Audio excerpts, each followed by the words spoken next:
Le milieu du jeu de rôle est comme un territoire à part entière, avec son langage, ses codes, ses règles, ses usages. Est-ce qu'évoluer sur ce territoire constitue la même expérience pour un homme que pour une femme ?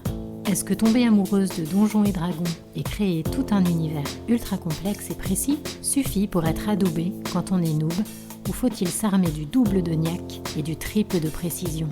Est-ce qu'écrire des textes érotiques et montrer une image sexy justifie de recevoir des commentaires et messages à caractère sexuel non sollicités ? En ligne, 7 femmes sur 10 ont déjà subi des violences verbales et une femme sur 6 a reçu des messages à caractère sexuel non sollicités. Est-il normal que l'apparence physique et le genre d'une personne aient un impact alors que le propre du jeu de rôle est justement de pouvoir incarner n'importe quel personnage ? Quand on fournit un travail créatif, il est normal de souhaiter être jugé sur la qualité de ce travail en dehors de critères qui n'ont aucun rapport, comme l'apparence physique, n'est-ce pas ?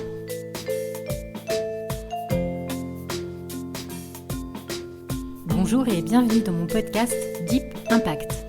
Je suis Valérie Sten et ici je te parlerai d'hypnose évidemment, mais aussi de santé mentale en général et de tous les sujets d'actualité qui touchent de près ou de loin à l'hypnose ou à la santé mentale.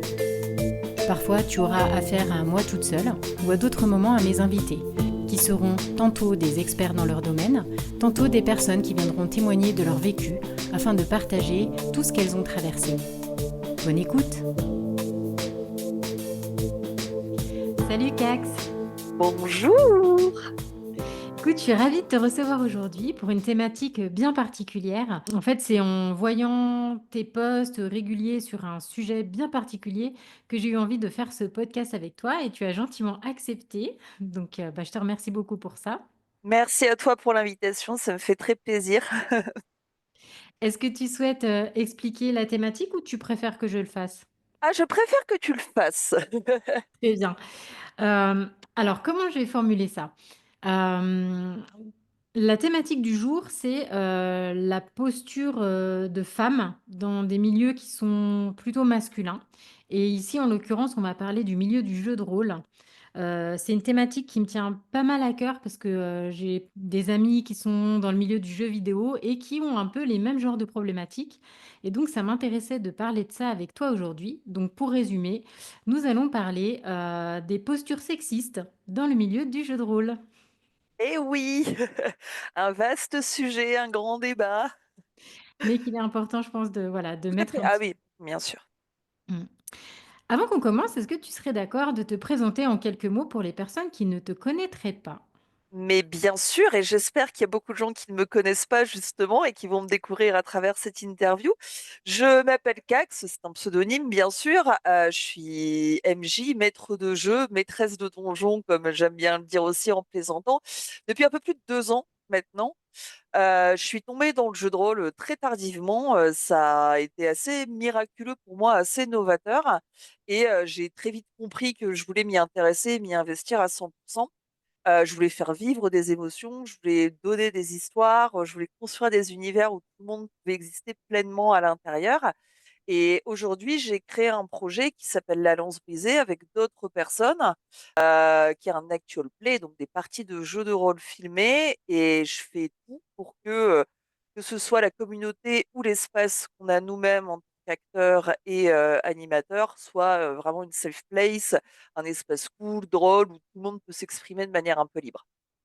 Voilà. Qu'est-ce qui t'a donné, ce déclic? Comment tu as découvert l'univers du jeu de rôle? Alors, en fait, ça a vraiment été fait par hasard. J'ai été invitée, par des amis à faire une partie de Donjons& et Dragons, et qui est le premier jeu de rôle auquel j'ai joué, et j'ai jamais vraiment quitté ce truc-là, et ça a été, vraiment, ouais, miraculeux pour moi, quoi. Le coup de foudre. Et le coup de foudre, ouais, exactement, oui, on peut vraiment comparer ça à un coup de foudre amoureux, relationnel. Qu'est-ce qui t'a amené, pourquoi tu as souhaité, t'exprimer sur la place des femmes dans le milieu du jeu de rôle et les différences de traitement qu'il peut y avoir entre les hommes et les femmes? Je peux pas parler au nom des femmes, c'est impossible, et puis j'ai pas la légitimité de le faire. Je vais juste parler en mon nom propre de créatrice de contenu dans le secteur du jeu de rôle et de la fantaisie en général, parce que je fais pas que du jeu de rôle. Voilà, après je vais aussi parler du retour d'expérience globale que j'ai eu. Néanmoins, on est quand même largement en infériorité numérique, même si ça se démocratise de plus en plus. Et là où c'est un peu délicat pour moi, c'est que je suis toute récente dans ce milieu. Donc, je vais parler vraiment de mes expériences personnelles en sachant qu'en plus, moi j'ai fait du contenu et de la littérature et de l'écriture érotique avant. J'ai été modèle photo, j'ai fait quand même pas mal de choses qui étaient axées pour un public adulte, donc avoir cumulé entre guillemets les 2, ça apporte une expérience un peu différente aussi. Ça, je tiens à le signaler, forcément, je vais pas avoir les mêmes retombées, les mêmes problématiques que, quelqu'un qui a jamais été sur internet et qui fait juste son petit jeu de rôle dans son coin, clairement. C'est intéressant que tu replaces le contexte, Tout je à fait, trouve. ouais, ouais, il faut Tu sais d'où tu parles, ouais. recontextualiser, l'expérience que j'ai est clairement pas celle de tout le monde et fort heureusement. Est-ce que tu pourrais nous décrire en quelques mots, les idées, les comportements sexistes que tu as pu observer? Et puis peut-être aussi, d'autres types de comportements, je pense à la grossophobie, au racisme ou des choses comme ça. Et puis, est-ce que tu aurais des pistes, de choses à faire pour faire changer un petit peu tout ça? En fait, j'ai quand même, l'impression que c'est un milieu qui est relativement safe et ouvert. Pour te dire, moi, j'ai l'habitude de faire beaucoup de concerts et beaucoup d'événements. La toute première convention de jeux de rôle que j'ai faite, il y avait une safe place. C'est la première fois de ma vie que je voyais ça et j'ai trouvé ça absolument génial d'avoir une place où se poser dans le calme, où personne peut interagir et tout. Donc pour moi, à l'heure actuelle, la scène du jeu de rôle française, je sais pas pour les autres, hein, Mmh. est vraiment très safe et bienveillante et altruiste. Mais dans n'importe quel milieu, bah, il y a toujours des problèmes, et à partir du moment où l'humain vient étaler ses troubles quelque part, bah, ça déraille et ça coince, quoi. Mais pour changer, en fait, c'est les comportements un peu abjects qu'il peut y avoir, bah, faut tout simplement écouter, être à l'écoute, écouter les personnes concernées, faire preuve d'humilité, former, moi dans mon cas de maître de jeu, bah, les autres maîtres de jeu et les joueurs à faire les choses de manière respectueuse et puis mettre en place des outils nécessaires. En tant que maître de jeu, on a ce système de carte X qu'on distribue, on dit: «Est-ce qu'il y a des sujets qui sont compliqués?» tout ça, tout est une question de respect et d'écoute, en fait, tout simplement. Parce que c'est pas à moi d'éduquer les gens, c'est à eux Ouais. de s'éduquer eux-mêmes, hein, ça, Est-ce que tu veux bien nous parler, alors là, je dévie un petit peu du sujet, mais c'est, concernant les messages, enfin les MP que tu reçois parfois, qui peuvent être, ben, des fois agressifs, des fois à caractère carrément sexuel. ah oui, oui, totalement, oui. Voilà. Est-ce que c'est OK pour toi de parler de ça? Ah Et puis, oui, c'est tu tout veux à bien fait nous dire OK ce que pour tu moi ressens? parce que je pense qu'il faut en parler. Il faut vraiment en parler. J'en ai pris, pour mon grade quand j'ai posté des captures d'écran sur les réseaux sociaux de tous les mecs dégueulasses, parce que je suis désolée, c'est que des mecs. Je ne reçois jamais de messages comme ça de la part de femmes. De la part de femmes, et c'est très rare, je vais recevoir des insultes, mais qui sont pas liées, à une hypersexualisation, une objectisation de ma part.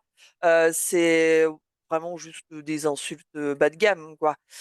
J'ai toujours connu ça. Il faut savoir un truc, c'est que, j'ai commencé à traîner sur internet quand j'avais 12 ans, à poster des photos de moi sur internet, bien sûr pas dénudées et compagnie, mais les trentenaires, vont savoir de quoi je parle, de Skyblog.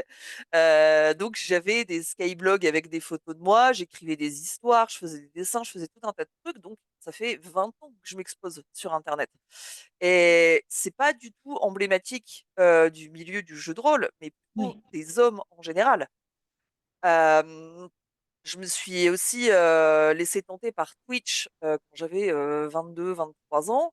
C'était la cour des miracles aussi. Je recevais tout un tas de messages hyper dégradants et hyper dégueulasses et je sortais enfin, je commençais seulement l'âge adulte, quoi. Hem et en fait, j'essaye quand même de différencier les messages gentils, bienveillants, même si bon, parfois, la frontière entre la bienveillance et l'hypersexualisation, sous-jacente est un peu mince, mais voilà, quelqu'un qui va me dire, «Tu belle, machin, je te trouve jolie et tout, super tes photos», je vais jamais rien lui dire.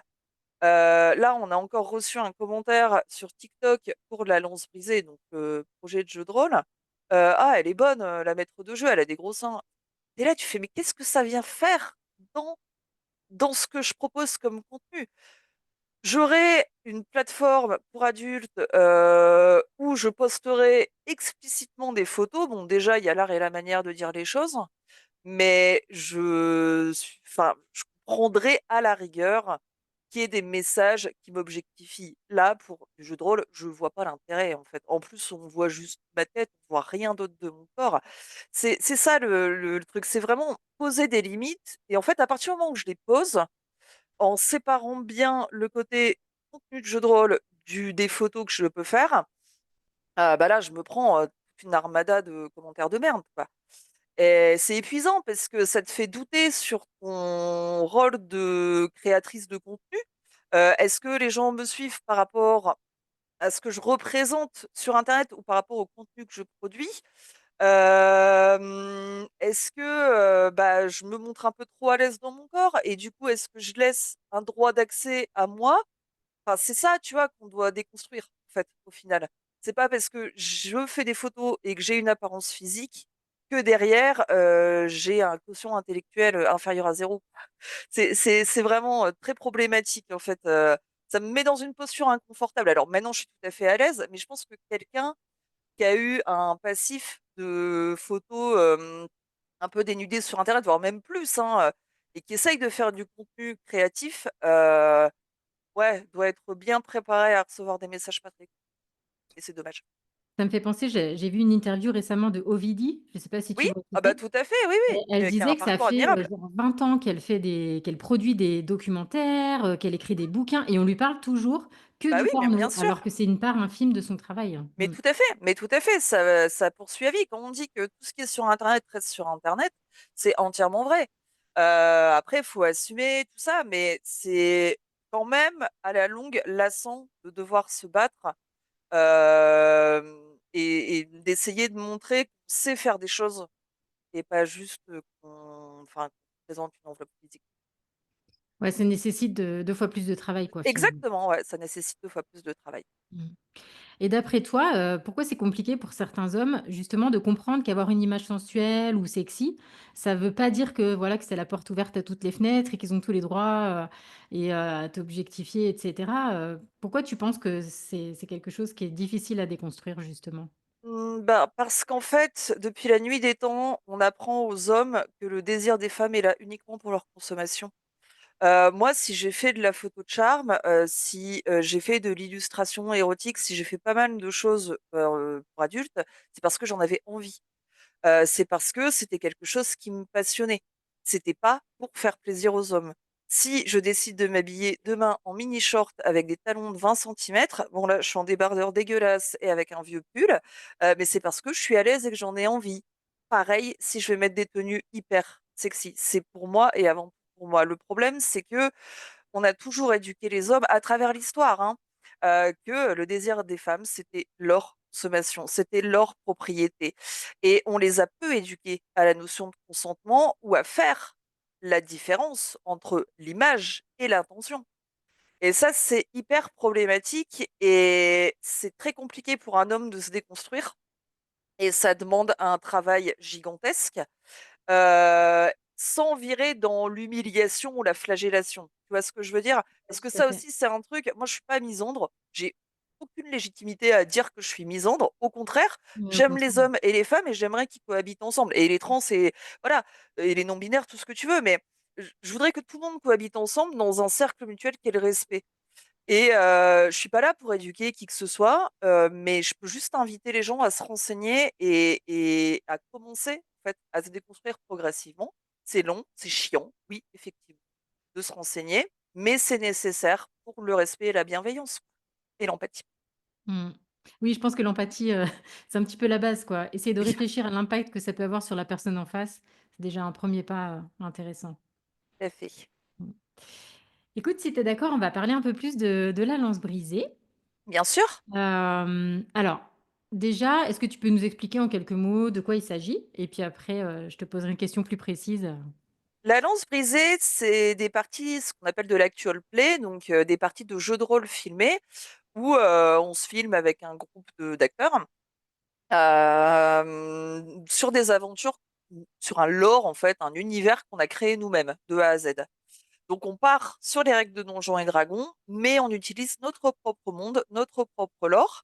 Et c'est juste génial. C'est un projet quelque part que j'ai toujours eu envie de réaliser. Et grâce à la rencontre de personnes exceptionnelles dans un environnement qui l'est encore plus, bah, j'ai pu avec eux créer cette aventure. On va commencer gentiment mais sûrement cette saison 2.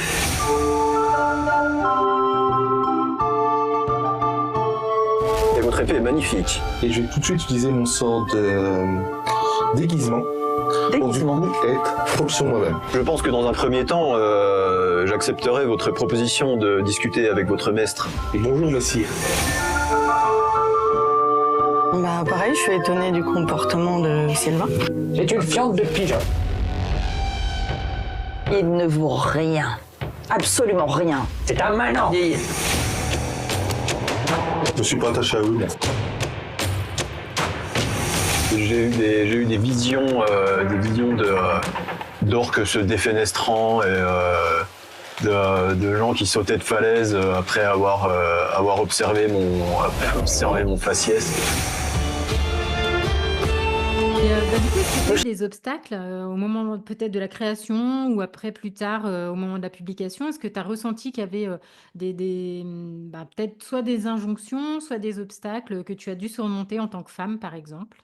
Ben, déjà, c'est très compliqué parce que c'est un milieu où tout le monde connaît tout le monde depuis la nuit des temps. Moi, je suis arrivée là, je connaissais personne. Les gens de la Lance Brisée, il y en a même certains qui se connaissaient pas entre eux. C'est un peu moi qui réunis tout le monde. Et en plus de ça, enfin, on s'est dit on va faire une chaîne YouTube alors que ça faisait 6 mois que j'étais dans le jeu de rôle. Donc c'est vrai que c'était un pari extrêmement risqué. Au début, moi, je voyais tout rose, hein. J'étais la reine des bisounours, tout est merveilleux, tout le monde est gentil, tout le monde est beau. Bon, après, je me suis rendu compte que c'était pas si simple que ça, parce que être une MJ femme, c'est devoir faire ses preuves en permanence. On rejoint un peu ce que j'ai dit tout à l'heure, c'est recevoir moins de crédibilité, avoir un taux de clic qui est quand même énorme. Nous, la Lance Brisée, je crois que c'est 8% de femmes qui suivent. Sur les actual Mmh. plays, c'est minuscule. Et est-ce que c'est parce que la MJ est une femme? J'en sais rien. Là, j'ai pas la réponse à cette question. Mais tu reçois un peu moins de crédibilité sur ce que tu produis en tant que créateur de contenu, comme si ton autorité ou ta narration était toujours un peu en dessous, tu vois. J'ai Mmh. beaucoup de comportements ultra paternalistes de Le gens qui mansplaining. voilà, tu devrais faire comme si tu devrais faire comme ça. Ah bah non, machin. Là, il y a eu un commentaire, tu regarderas sur l'épisode 1 de la saison 1. Ah, c'est quand même dommage, l'écran de la maîtresse de jeu est quand même vachement haut. Ok, je vois de quoi tu parles. Enfin, tu crois que non, mais je suis pas si idiote quand même. Et voilà, c'est devoir anticiper, devoir se blinder. Alors, je me plains pas, mais c'est faire attention de manière permanente à tout ce qu'on dit ou on montre. On pardonne moins. Ça tombe beaucoup plus au tournant. Et bon, après, voilà, enfin, c'est être créateur de contenu, créatrice du moins de contenu, c'est ça aussi. Est-ce que tu as l'impression que ça limite un peu ta créativité justement? Que Ah des oui, fois tu t'autorises pas certaines choses? bien Ouais. sûr. Ah oui, oui, bah bien sûr. Bah, tu vois, c'est ce que je te disais, j'ai été dans l'écriture érotique, j'ai écrit beaucoup de nouvelles érotiques fut un temps sur internet. Bah, c'est toujours un peu compliqué parce que tu vois, je suis une fan du Trône de Fer, par exemple, de George Martin, qui écrit quand même des trucs assez trash et sales. Quand j'écris des nouvelles pour la Lance Brisée, quand j'écris des scénarios, je fais toujours hyper attention à ce que je dis. Parce que je veux pas que les gens prennent ça pour eux, en fait, Ouais. ou pensent que ce soit des expériences, même si je mets toujours une part de moi dans ce que j'écris, soit des expériences que j'ai vécues et s'inventent des scénarios sordides. Donc ouais, c'est très compliqué. Et je suis ravie de bosser avec un scénariste avec moi qui est un homme pour le coup, qui lui, je pense, fait beaucoup de tampons aussi là-dessus. Parce que le fait que ce soit un homme qui écrive des nouvelles sexualisées, bah bizarrement, quand c'est lui, on a moins de commentaires un peu déviants. Ouais. Voilà. Mais du coup, c'est important, d'être un peu pionnière, et de pas Ouais, voilà, de pas se laisser décourager. tout à fait. Tout à fait. Est-ce que tu as des techniques ou est-ce que tu mets des choses en place pour te protéger de tout ça? Alors ça peut être au niveau émotionnel ou, justement pour préserver ta créativité et puis pas trop te limiter. C'est hyper dur. En fait, c'est hyper dur. C'est vraiment une bataille permanente entre les statistiques du site, parce qu'un projet comme ça, c'est un coût qui est quand même pas négligeable, entre la communication, entre accepter des gens dans son réseau de communication qui sont pas toujours hyper cool et hyper sains. Moi, j'essaye de m'entourer au max. J'ai la chance d'être entourée de gens qui me soutiennent à fond et qui soutiennent la lance brisée. Je filtre et je bloque tant bien que mal. Je me ménage des moments qui sont un peu hors ligne, où je vais peindre, où je vais faire des choses créatives mais physiques sans écran. Là, j'ai un community manager à l'heure actuelle sur le projet. Mais ouais, c'est super dur. Honnêtement, c'est vraiment super dur. Et puis voilà, quand j'en ai vraiment trop marre, ah bah, j'éteins tout et puis je vais faire un tour dehors. Ouais, ok. Et j'ai le droit de m'autoriser des pauses. C'est pas parce que je vais bosser 12 heures sur une journée sur la lance brisée ou sur autre chose que je peux pas m'autoriser de pause, mais c'est pas toujours simple. J'ai du mal Ouais. à décrocher. Et puis j'imagine, ça doit pas être facile aussi de ne pas toujours réagir parce que tu pas J'ai envie. réagi. Ah Ah ouais. ouais, j'ai réagi, il y a pas si longtemps, je pourrais t'en parler. Et je pense que la personne, si elle voit cette interview, elle va jubiler et elle a gagné. Je lui dis, hein, j'ai reçu un mail anonyme, mais juste horrible, quoi. Heu, je pense que c'est un homme qui se faisait passer pour une nana de la scène du jeu de rôle francophone. Je pense savoir qui c'est en plus. Ce mec-là a vraiment entièrement tort. Tu vois? Ça me touche, du coup, ma chienne vient Ouais, pour il le sent, ouais. faire la compassion. Et j'ai Mmh. reçu vraiment ce mail anonyme ultra cruel, ultra méchant, comme quoi de toute façon je me foutais à poil sur internet. C'est pas forcément vrai, mais bon, bref. Du coup, j'avais aucune légitimité à me plaindre, que je cherchais bien la merde, que j'étais une mythomane, machin, que mon projet c'était naze, enfin tout ce que tu veux, quoi. Et enfin, j'ai vu le mail en plus envoyé en anonyme sur ma boîte mail professionnelle. Ça veut dire que la personne a réussi à être. Et là, je me suis sentie humiliée et en danger.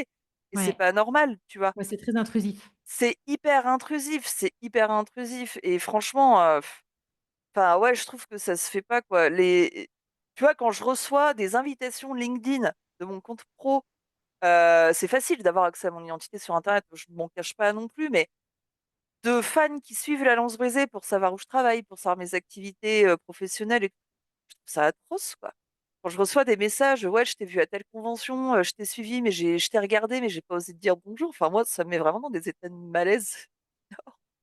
Je trouve ça horrible. Je préfère à 10 fois plus, même si je suis une fausse, extravertie, on vienne me voir en me disant bonjour, plutôt qu'on m'envoie un message des mois après en me disant: «Je t'ai suivi».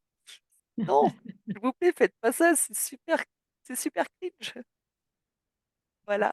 Est-ce que tu aurais un message ou un conseil à donner aux femmes, je pense en particulier aux jeunes femmes qui seraient intéressées pour se lancer, soit dans le milieu du jeu de rôle ou dans le milieu du gaming, dans des milieux qui sont quand même Très majoritairement masculin de masculins? base, ouais. Est-ce que tu aurais des conseils?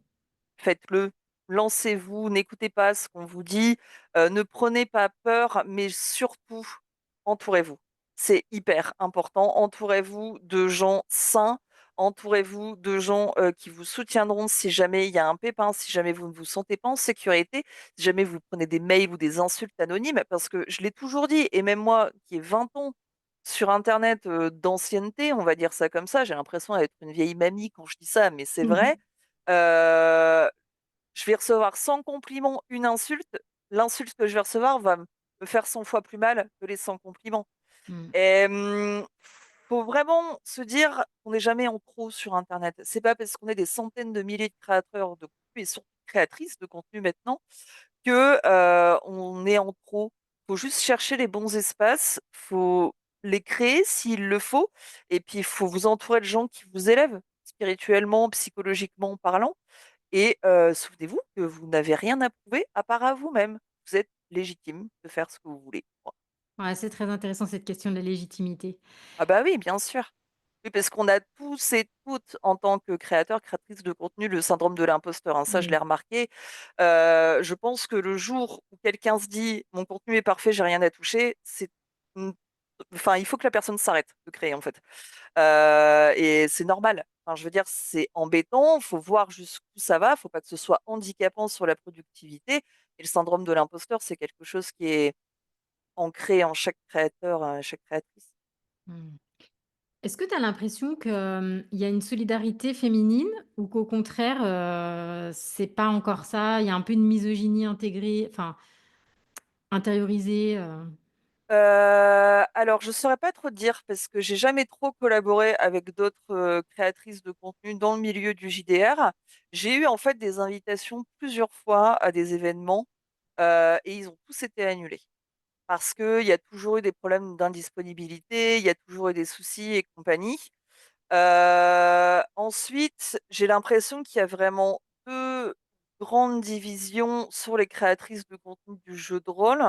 Il y a les créatrices qui sont là depuis très longtemps, qui ont 40 ans et plus, qui ont toujours des contenus très similaires, mais qui vont être moins présentes sur YouTube, qui vont plus être présentes sur d'autres plateformes ou des forums, tout ça.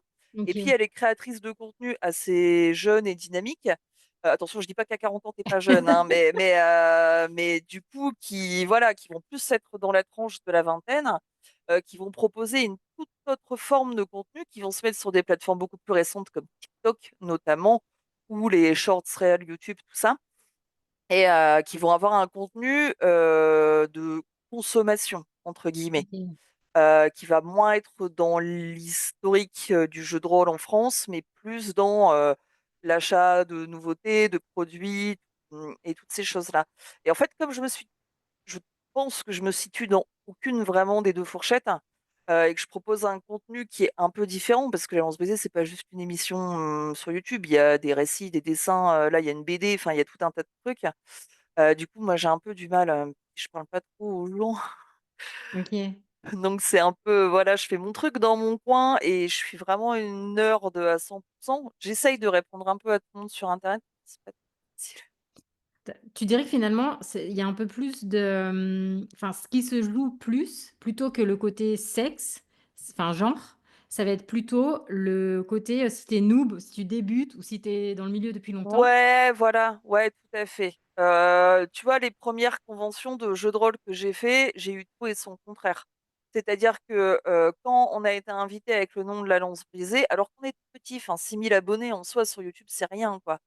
Mais quand l'émission a commencé à prendre un tournant, oui, là j'ai vu que les regards changeaient. Il y avait soit les gens qui nous prenaient pour des super-héros, et moi ça me mettait mal à l'aise, parce qu'on reste des êtres humains Oui. comme tout le monde, soit le mépris, tu vois, ou la haine, parce qu'on était personne. Et là, on commence à avoir une chaîne qui monte et qui dépasse des chaînes qui sont là depuis beaucoup plus longtemps que nous.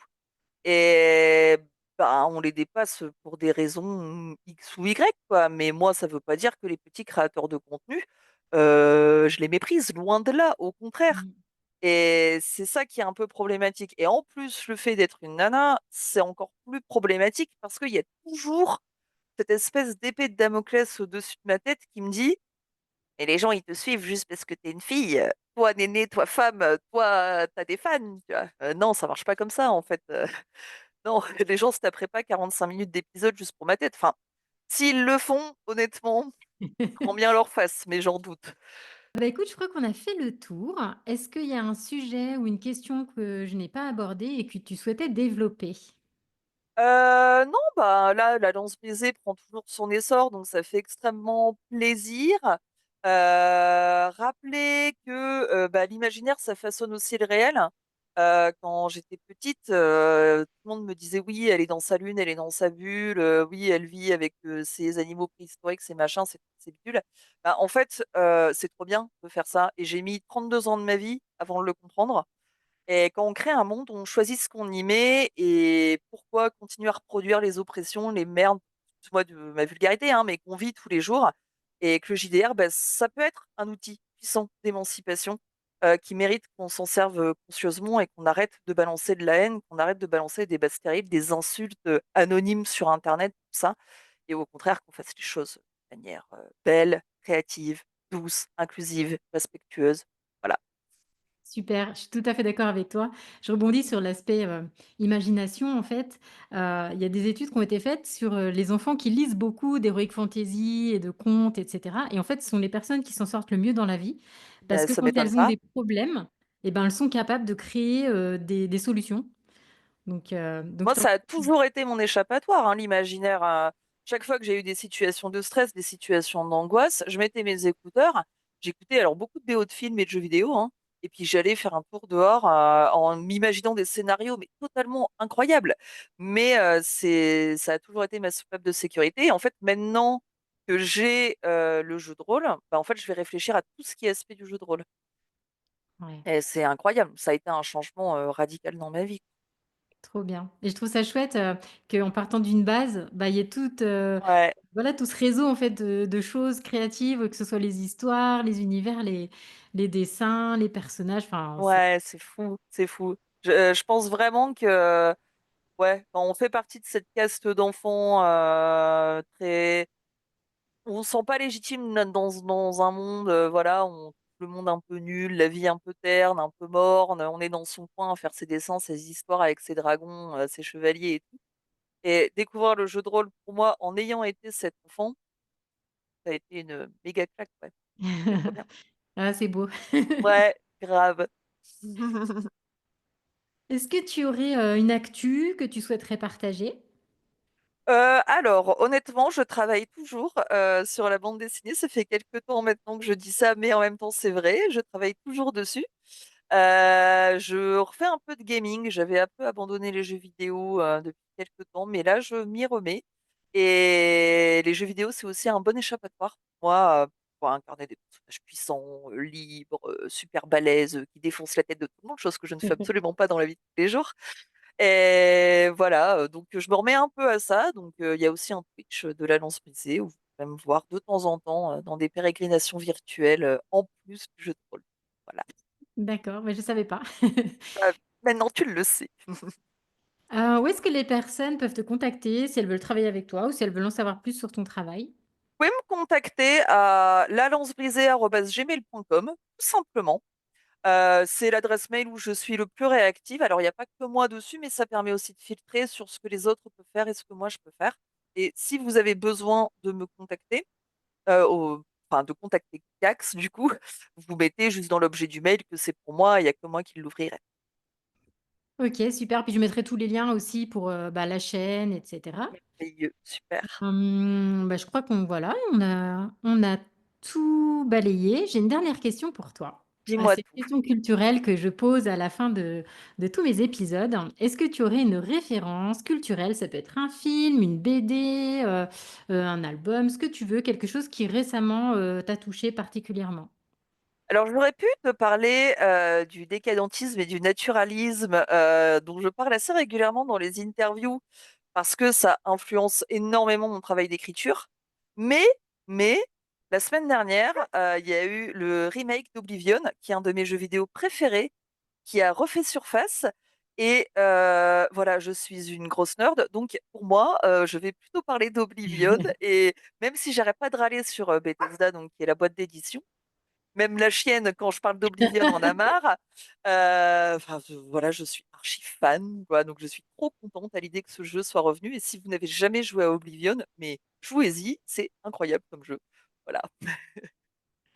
Super. Bah, écoute, je te remercie beaucoup. C'était un échange Merci à toi, bah, c'était très hyper, enrichissant. hyper cool, merci. Et ben, je te souhaite bonne continuation et Tout puis j'invite pareil, à aller suivre La Lance Brisée et ton travail. merci. Merci beaucoup. À bientôt. À bientôt. J'espère que cette écoute t'a plu, que tu as appris des choses, qu'elles t'ont intéressé. Je t'invite à faire le tri dans ce qui est intéressant pour toi, dans ce que tu souhaites garder ou dans ce qui ne correspond pas à tes valeurs. Et puis si ce podcast t'a plu, n'hésite pas à t'abonner à ma chaîne, à liker, à partager. Enfin, à faire tout ce que tu souhaites pour soutenir Deep Impact. À bientôt!